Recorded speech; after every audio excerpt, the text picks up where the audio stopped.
I'm 24 years old, walking toward my brand new apartment building for the very first time, keys still warm in my hand, heart bursting with pride. Then I turn the corner and see two giant U-Haul trucks parked right in front of my door. My mother is standing on the sidewalk waving like it's Christmas morning. My father is directing professional movers who are already carrying their king-size bed frame into my building. Mom runs over, throws her arms around me, and says the words that made my blood run coldy. "Surprise, baby! We sold the old house and we're moving in with you. You make so much money now. We'll be the perfect little family again." I dropped my grocery bags. Eggs cracked all over the pavement. Because my parents hadn't spoken to me in 6 years. Until they found out my salary. My name is Ava, and this is the full hour-and-a-half story of how my lazy, entitled parents tried to hijack my life the moment I became successful, and how I made sure they ended up exactly where they always put me with nothing. Let me take you back to the beginning, so you understand why the sight of those U-Haul trucks felt like the final betrayal. I grew up in a beautiful 4-bedroom house that always smelled like overdue bills. Dad called himself an idea guy. Mom called herself a free spirit. Translation: neither of them had worked a real job since I was in kindergarten. While other kids got allowance, I got lectures about money not growing on trees. By age 12, I was babysitting every weekend. By 14, I was mowing lawns before school. By 15, I had a part-time job at Dairy Queen, just so we could keep the electricity on when Dad's latest $1 million app idea fell through again. I paid the water bill with my tips. I bought groceries when Mom's credit card was declined at Walmart. I once used my entire $400 birthday savings to stop the bank from foreclosing on the house. They never once said thank you. They just said, "That's what family does." At 18, I had saved 11,000 in a secret savings account. They didn't know about every dollar earned flipping burgers, tutoring math, walking dogs. The day I graduated high school, I packed one suitcase and left a note on the kitchen counter. "I love you both, but I can't keep being your retirement plan. I'm going to college. Please don't follow me." They didn't come to my graduation. They didn't help with tuition. They didn't call, text, or even like a single Instagram post for 4 straight years. I worked 3 jobs through college. I ate ramen and cereal for months at a time. I graduated with honors in computer science at 23 and landed my dream job, $127,000 starting salary, full benefits, signing bonus, stock options, the whole package. For the first time in my life, I could breathe. I rented a beautiful 2-bedroom apartment with a balcony and big windows.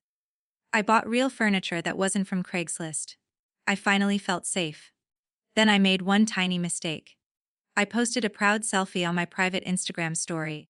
Me in my new office, smiling with happy tears, caption, "First big girl paycheck just hit. Still can't believe this is my life." I forgot my cousin Mia still followed me. She screenshotted it and sent it straight to my mom with the message, "Look what Ava's making now." That single screenshot changed everything. Within hours, my phone started blowing up. "Mom, baby, we are so proud of you. Dade, that's my girl.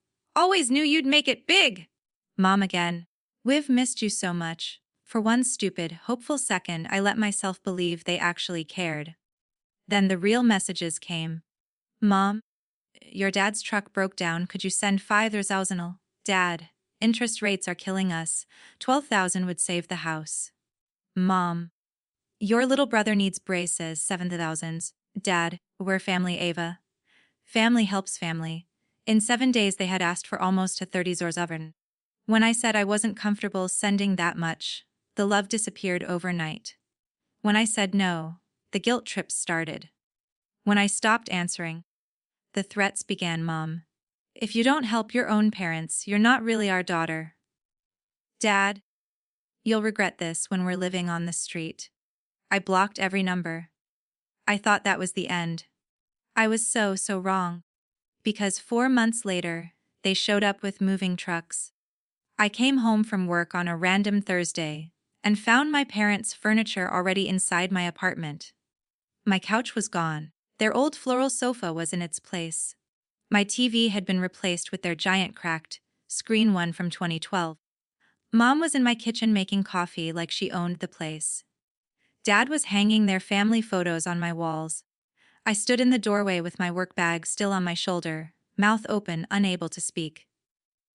Mom turned around, smiled like this was totally normal and said, "Hi, honey." We let ourselves in with the spare key the leasing office gave us. We told them we're your parents and you're expecting us. Surprise? We're all moved in. That's when I saw the paper on the counter. A lease addendum with my forged signature adding, Linda and Richard Thompson, as permanent residents. They had walked into the leasing office, shown an old photo of us, cried about being homeless, and the manager felt sorry for them. They had been living in my apartment for 3 days while I was at the office. They had already changed the Wi-Fi password to Family First 2024. Dad had set up his gaming consoles in the second bedroom. Mom had filled my fridge with their junk food and thrown out everything that was mine. I finally found my voicey. Get out. Right now. Dad laughed like I was joking. Mom rolled her eyes and said, "Iva, don't be dramatic. You make great money now.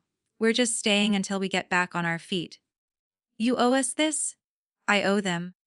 That night I slept in my car again, crying so hard I could barely breathe. Because for the first time in my life, I wasn't just angry.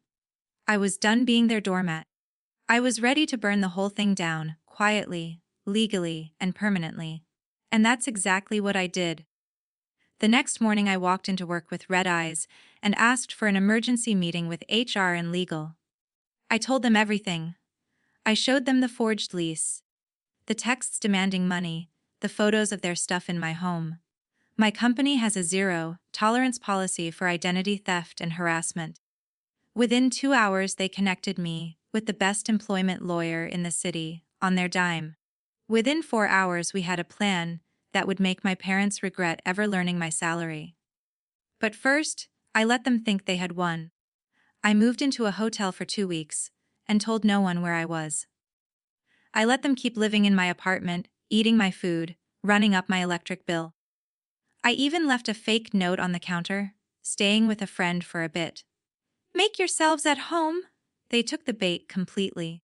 Mom posted Facebook selfies in my kitchen. "Finally reunited with my baby girl. Living our best life." Dad bragged to all his old friends that his daughter was finally taking care of her parents like she should. They had no idea I was recording every single thing. I set up hidden cameras in the living room and kitchen completely legal in my state for my own residence.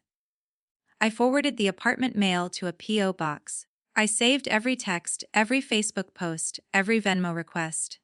And then I discovered the golden ticket. My company has a little-known family hardship relief fund. Employees can apply for up to $40,000 in emergency aid if a close relative is facing eviction, medical crisis, or addiction. The money goes straight to verified service providers, never cash to the family. My parents had spent years telling any of them who would listen that I was abandoning them in their time of need. So I filled out the application with tears in my eyes and a 40-page attachment of proof. I included screenshots of them demanding money, the forged lease photos of them living rent-free in my home, a sworn statement that they were unemployed, facing eviction, and refusing to work, even a fakes but believable. Concerned neighbor. Letter about possible substance issues. HR was horrified. They approved the maximum $1,000 payable directly to a 120-day mandatory live-in rehabilitation and job training facility 2 hours away.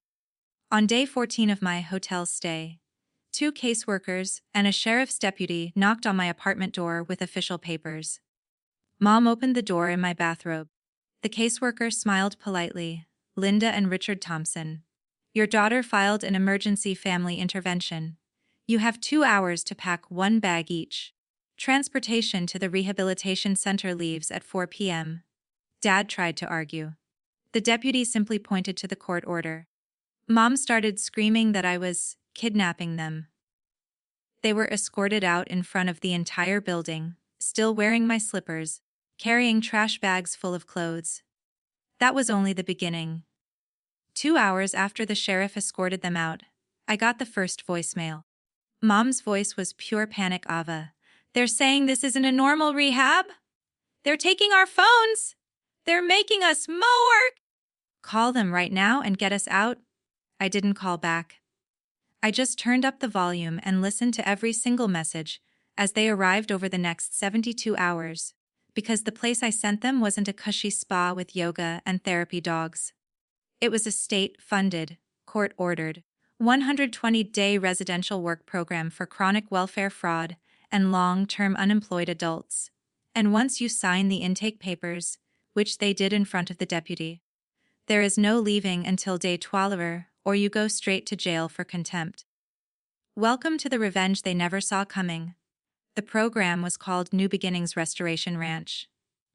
It looks pretty in the brochure: rolling hills, fresh air, life skills training. What the brochure doesn't show are the 5 a.m. wake-up bells, the 10-hour shifts in the community garden, the laundry facility, or the kitchen that feeds 300 residents, no TV, no internet, no visitors for the first 60 days. Phones are locked in a safe, and you get 15 supervised minutes per week. They tried everything on day 1. Dad told the director he had a bad back. He suddenly developed one the minute he saw the Hoey. Mom cried that she had anxiety and needed her own room. The director just smiled and said, "Everyone here has a story. Your story starts with 500 heads of lettuce that need harvesting by Friday." I got daily updates from the caseworker because I was listed as the concerned family sponsor. Day 30. Mom tried to bribe a staff member with the last 87 in her purse. She got an extra week added. Day 50. Dad refused to wear the uniform. He spent the day cleaning toilets with a toothbrush. Day 70. They both wrote me letters on the official stationery, which I still have from Italy. Dear Ava, this is cruel and unusual punishment. We are being treated like prisoners. Please come get us. We promise we'll never ask for money again. I read those letters out loud in my empty apartment and laughed for the first time in weeks. Meanwhile, I took back my life. I had the locks changed the same day they left. I sold every single thing they brought on Facebook Marketplace. Their old couch went for $40. Their cracked TV for $25. I donated the money to a women's shelter in my name. I scrubbed my apartment top to bottom until it smelled like me again. Then I did something they never expected. I went Publix carefully. I posted a short calm video on my private TikTok, friends only, but word travels. I didn't name them. I just said, some parents teach their kids to work hard, others wait until the kid succeeds and then try to move in. Today I chose peace over guilt. Sometimes the kindest thing you can do for someone is let them finally face the consequences they've been running from for decades. The video got shared to the family group chat by accident. Every cousin, aunt, and old neighbor saw it. Suddenly the same relatives who used to tell me, "They're still your parents," went radio silent. My parents hit rock bottom around day 45. Mom called during her weekly 15-minute sobbing. "We have to be up at 4:30 a.m. to milk cows, Ava, to do us. Your father has blisters on his hands." "We're sorry. We're so sorry. Please get us out." I finally answered the phone on day 52. I kept my voice soft, almost kind. "Mom, you taught me family helps family, right?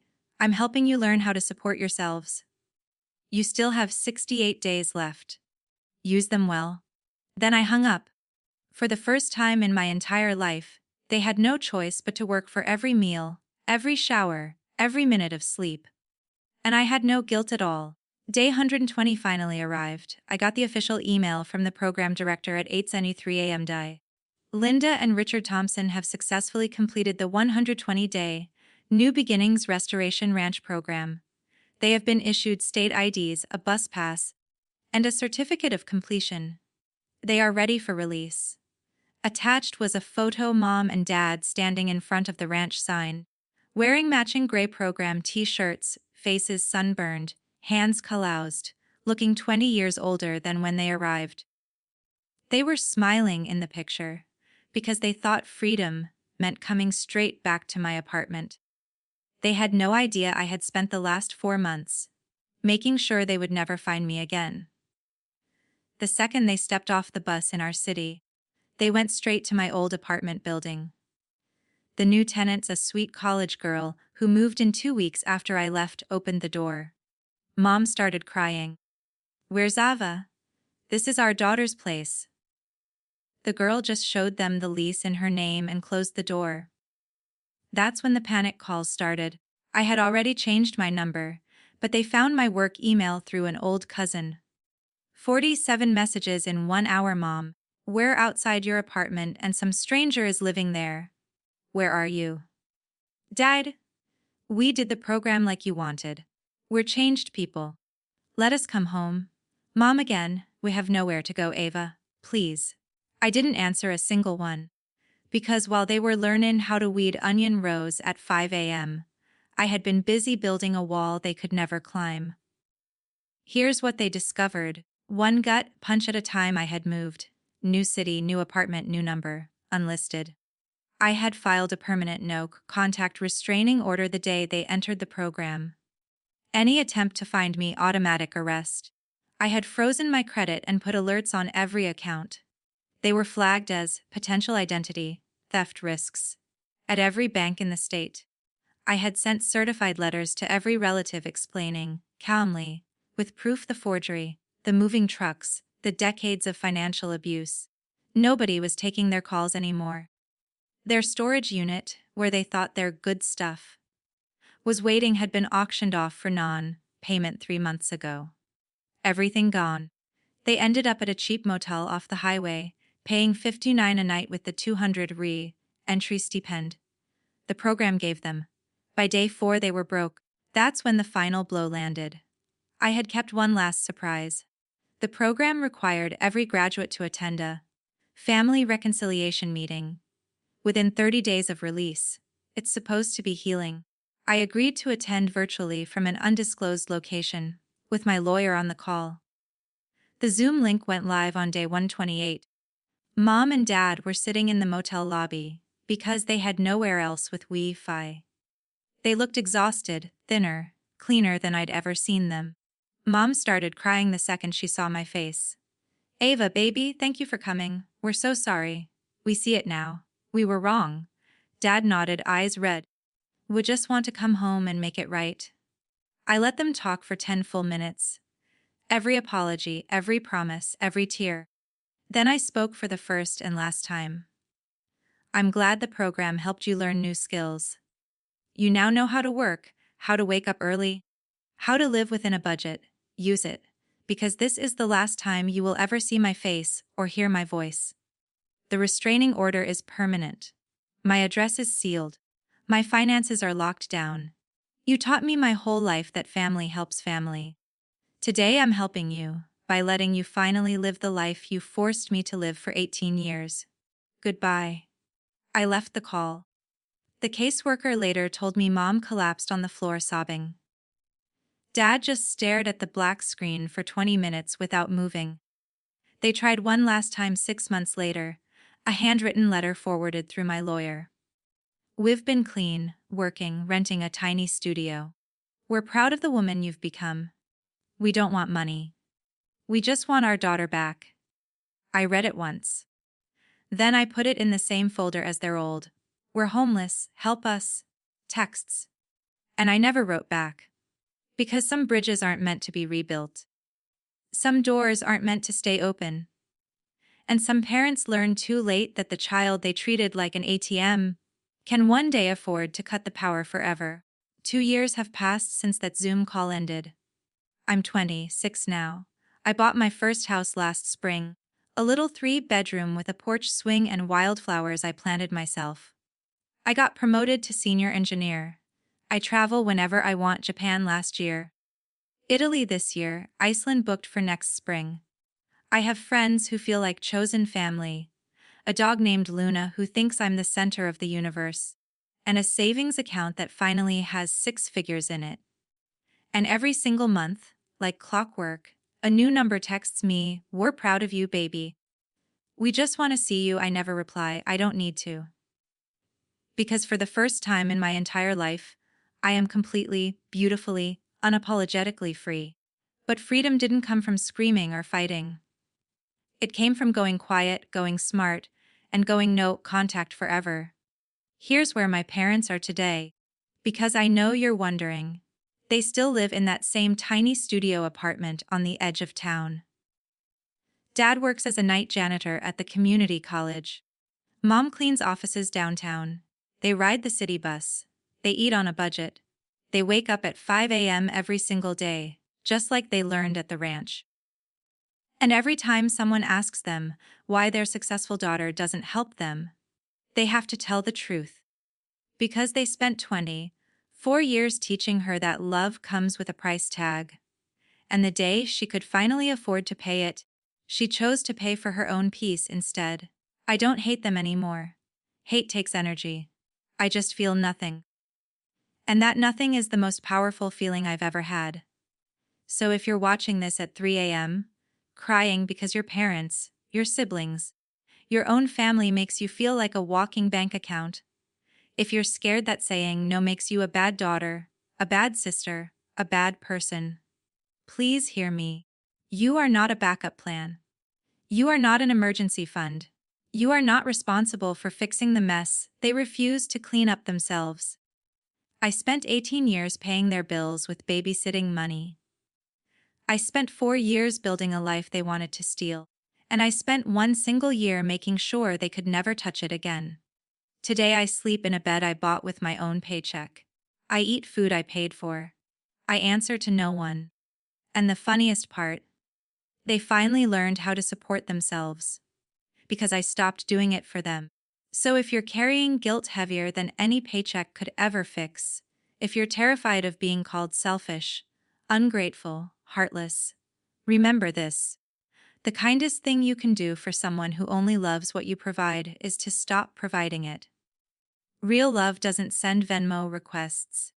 Real love doesn't show up with U-Haul trucks. Real love celebrates your wins instead of invoicing you for them. You are allowed to close the door. You are allowed to change the locks. You are allowed to disappear and build a life that is yours and yours alone. I was the little girl who paid the light bill, so her parents could keep the lights on. Now I'm the woman who turned off the power on guilt forever. And I have never once regretted it. If this story helped even one person stop feeling guilty for choosing themselves, then every tear I cried, every night I slept in my car, every second I spent afraid was worth it. You are not what you can give. You are not your paycheck. You are enough, exactly as you are. Right now. Thank you for letting me tell you my whole story. Now go close the door that needs closing. The life waiting on the other side is more beautiful than you can imagine. I promise.